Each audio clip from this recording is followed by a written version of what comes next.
Este é o canal Boas Novas Finais, levando o Evangelho Eterno até você. Estudo sobre a Trindade, lição 14. Por que a doutrina da Trindade é prejudicial ao Evangelho?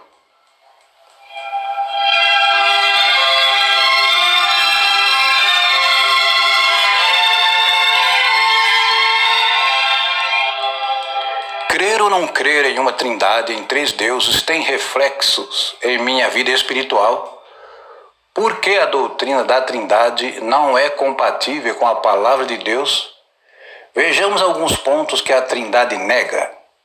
A Trindade nega que Deus seja uma pessoa, um ser pessoal. Na lição 3, vimos que Deus é um ser, uma pessoa, que existe um só Deus.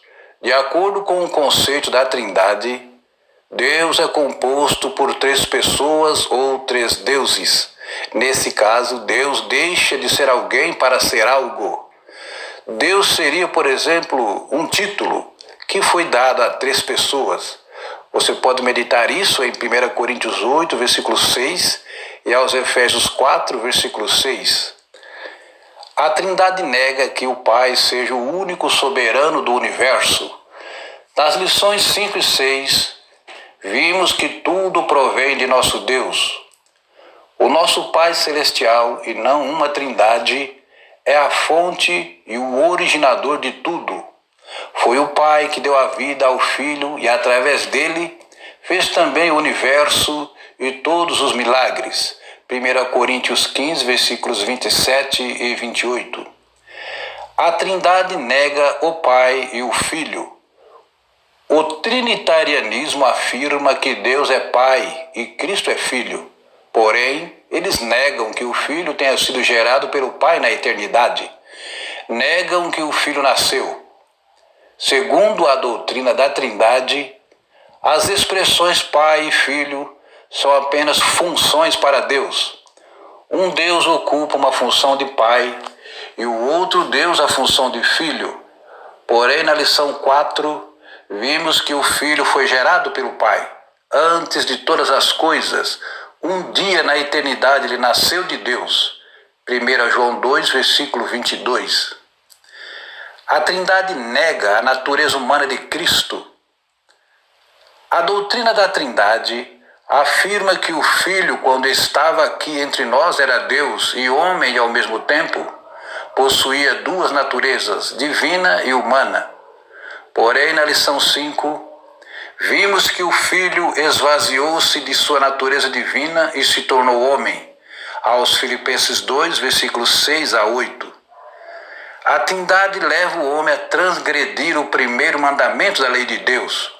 O nosso Pai Celestial, no primeiro mandamento de sua santa lei, nos diz: não terás outros deuses diante de mim. Livro de Êxodo, capítulo 20, versículo 3. A Trindade leva o homem a adorar uma terceira pessoa não autorizada na Bíblia. Na lição 9, vimos que a Bíblia Sagrada só autoriza adorarmos apenas o Pai e o Filho. Isto está em Apocalipse 5, versículo 13. A Trindade é um outro evangelho desconhecido dos patriarcas, profetas e apóstolos. As palavras Trindade, Deus triuno, Deus trino, Deus Espírito Santo, Deus Filho, não existem na Santa Bíblia. Sua origem não é bíblica. Na primeira lição, vimos que a Igreja Católica criou esse ensino sobre Deus e a própria Igreja Católica reconhece que não há uma precisa autorização nos evangelhos para a Trindade.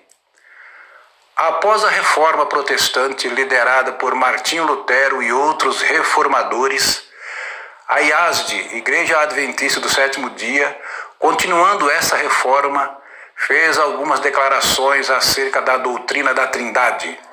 Vejamos algumas delas. A doutrina da Trindade degrada a expiação, trazendo o sacrifício, o sangue que fomos comprados, para baixo num padrão de comprometimento. Tiago White, na Advent Review, em 10 de novembro de 1863. Esta doutrina da Trindade foi trazida para a igreja no mesmo tempo em que a adoração de imagens e a guarda do domingo, e não é mais do que a doutrina dos persas remodelada. John N. Labrow, na Advent Review, em 5 de novembro de 1861.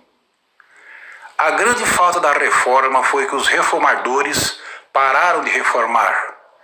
Se tivessem levado avante, não teriam deixado nenhum vestígio do papado atrás, tal como a natural imortalidade, batismo por aspersão, a Trindade, a guarda do domingo, e a igreja agora estaria livre de erros escriturísticos.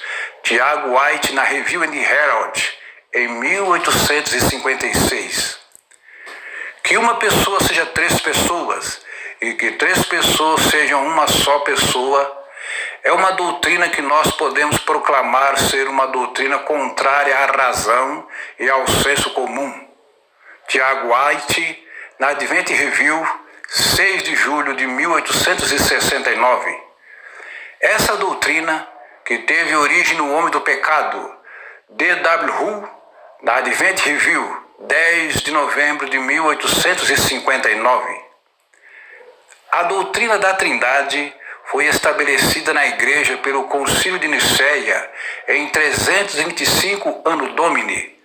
Essa doutrina destrói a personalidade de Deus e seu Filho Jesus Cristo, nosso Senhor. A forma infame como foi imposta à igreja aparece nas páginas da história eclesiástica, que causa aos que acreditam na doutrina corar de vergonha. John N. Andrews, na Advent Review, 6 de março de 1855.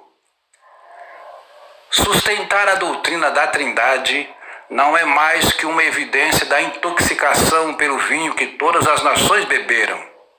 O fato dessa ser uma das principais doutrinas, se não a principal, pela qual o bispo de Roma foi exaltado ao papado, não recomenda muito em seu favor.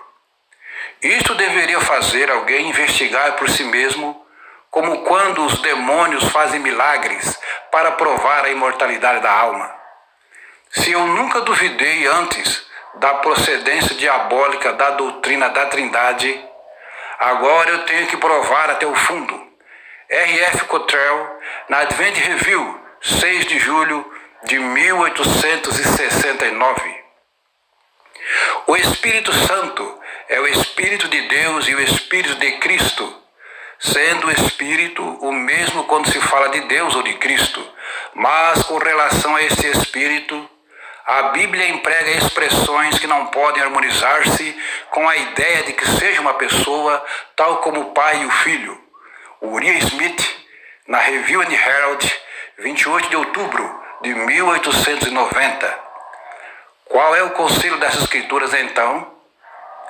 Para que nós aprendais a não ir além do que está escrito, escreveu Paulo em 1 Coríntios 4, versículo 6. A doutrina da Trindade vai além do que está escrito. Devemos ultrapassar a doutrina da Bíblia Sagrada? De maneira nenhuma, amado ouvinte.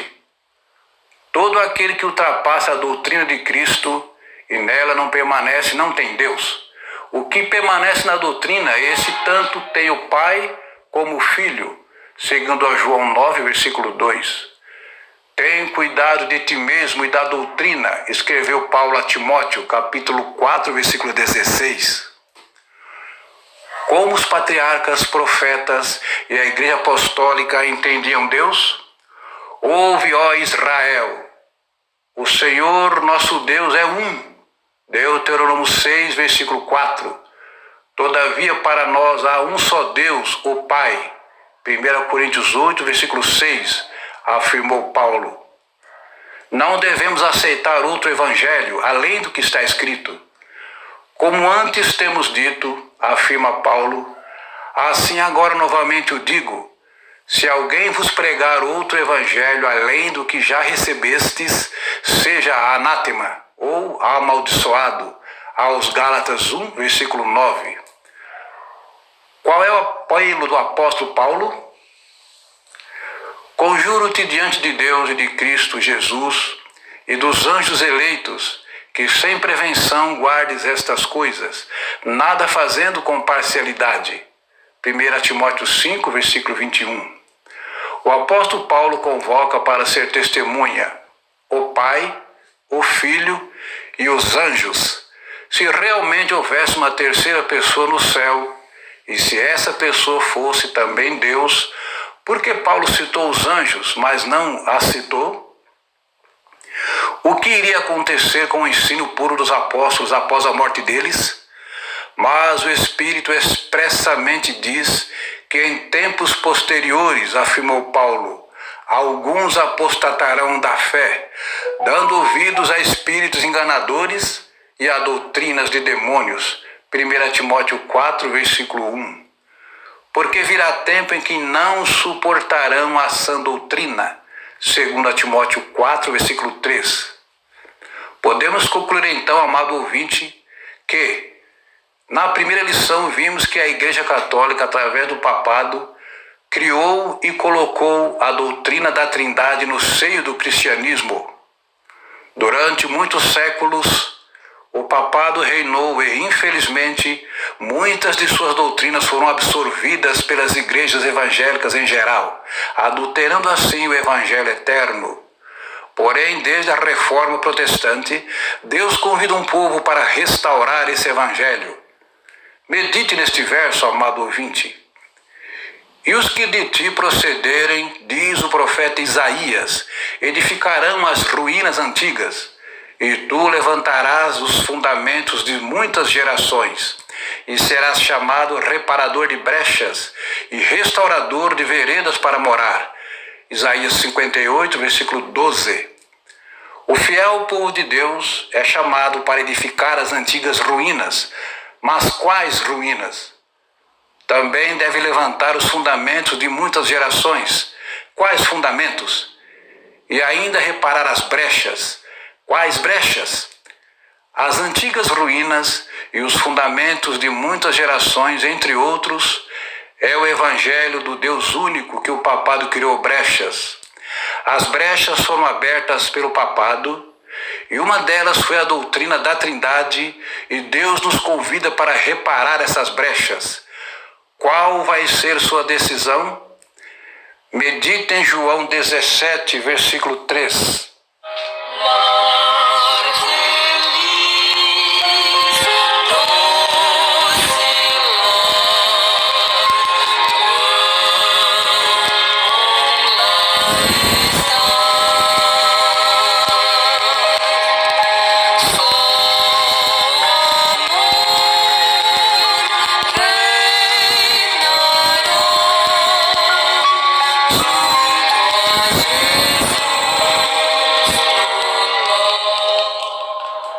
Que o Senhor te abençoe e te guarde.